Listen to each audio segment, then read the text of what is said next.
इतना बल अर्जित कर लिया वेद विहित जीवन से, शास्त्र सम्मत जीवन से, महाजन द्वारा आचरित जीवन से, गुरु द्वारा उपदेशित जीवन से, वो विनय पूर्वक हाथ जोड़े बैठे रहते हैं अपने गुरुदेव के सामने। गुरुदेव वशिष्ठ की आज्ञा का अनुपालन, शास्त्र की आज्ञा का पालन। मैं आपसे निवेदन कर रहा हूं, अगर जय चाहते हो जीवन में, जय का अर्थ पता है क्या है? पूरी धरती पराभूत हो जाएगी आपके सामने, पराजय स्वीकार कर लेगी धरती। ये पूरी प्रकृति, धरती अम्बर अग्नि जलवायु निहारिका नक्षत्र और इनका स्वामी यम वरुण कुबेर इंद्र आदि, ये सब पराधीनता स्वीकार कर लेंगे। बस एक ही काम करना है, वेद विहित जीवन जीना है। वेद विहित जो वैदिक ऑर्डर है, जो वैदिक ऑर्डर है, and that is the very very first order. ओम अग्नय नय सुपथा रायस्मान विश्वानि देव वनानि विद्वान युद्धस्म जुहुरान मेनु भुष्टान्ते न मुक्तिम विधे। भैया ये आदेश है, तो मेरा निवेदन है गुरुजनों से जाकर पूछो कि क्या पालन करें, कौन से नियमों का निर्वहन करें। एक विनय पूर्वक बात कहनी थी, अगर नियमों का निर्वहन करोगे तो नियम कष्टकारक नहीं है, भयकारक नहीं है, दुखकारक नहीं है, दुस्साध्य नहीं है, कठिन नहीं है, जटिल नहीं है, बहुत कॉम्प्लिकेटेड नहीं है। विश्वास तो कीजिए। आप कहते हैं बड़े कॉम्प्लिकेटेड होंगे, बड़े ट्रबल देंगे ना, बिल्कुल नहीं।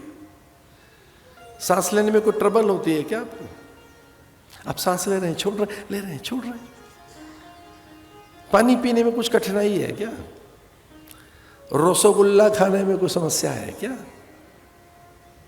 ना, अन्न लेने में, फल लेने में, रस लेने में, सांस लेने में, सच मानिए उससे भी सरल है वैदिक नियम, बड़े सरल, बड़े स्वाभाविक हैं।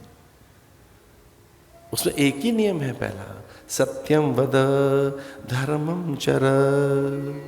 प्रवृत्ति नहीं बनी है बस हमारी, हमने जटिल मान लिया है, हमने कठिन मान लिया है। जानामि धर्मम न च मे प्रवृत्ति, जानामि अधर्मम न च मे निवृत्ति। केनापदेवी निरस्तूना यथा नियुक्तोऽस्मि तथा करोमि। बहुत कठिन मान लिया है उसको। मतलब धर्म की बात है, वेद की है, उपनिषदों की है, गीता रामायण भागवत, ये भैया स्वामी जी कर लें हमारे, हम तो छोड़ो। घर के लोग बच्चे कहते हैं माता पिता कर लेंगे। अरे तो बहुत इजी है, बहुत सरल है, बड़ा सहज है।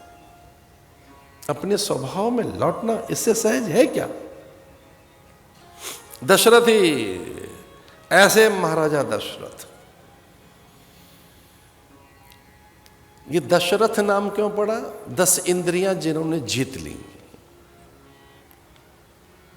और जो अपनी इंद्रियों को जीत लेता है, उनमें पहली इंद्रिय कौन सी है? जिह्वा। जिसे अपनी जीभ जीत ली, जिसे रसना पर नियंत्रण कर लिया, अरे उसका तो महाराज, उसकी जय कौन रोक सकता है? ये रसना क्या है? इसी रसना तो रस लेती है, रसना से भोजन तो हम लेते ही हैं, पर रसना पर अग्नि का वास है। आपको भेद की बात बता रहे हम। अग्नि सबसे अधिक उदर में नहीं रहती, ध्यान रखना, क्रोध में नहीं है, काम में नहीं है, जठराग्नि में नहीं है, कामाग्नि में नहीं है, क्रोधाग्नि में नहीं है। अग्नि का वास कहां है? अग्नि का वास हमारी जिह्वा पे रहता है। ये जो लार है, स्लाइवा है, अग्नि यहां है।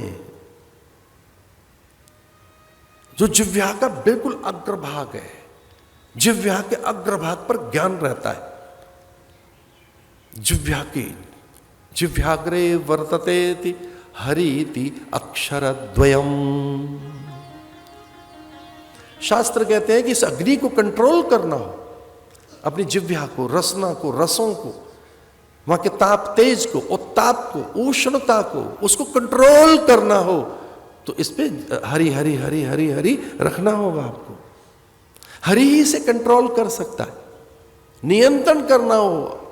ये चूंकि जिह्वा पर अग्नि का वास है।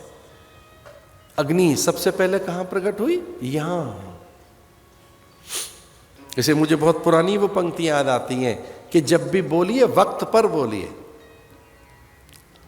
ये बोलना आना चाहिए हमको। मधुवाता रेतायते मधुक्षरंते सिंधव।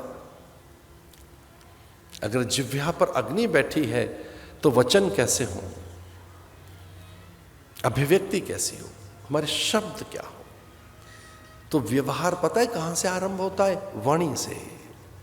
ये याद रख लो, लिख लो कहीं कि जी हम तो अच्छा व्यवहार करते हैं। अरे छोड़ो, पहले वाणी का व्यवहार तो सीखो।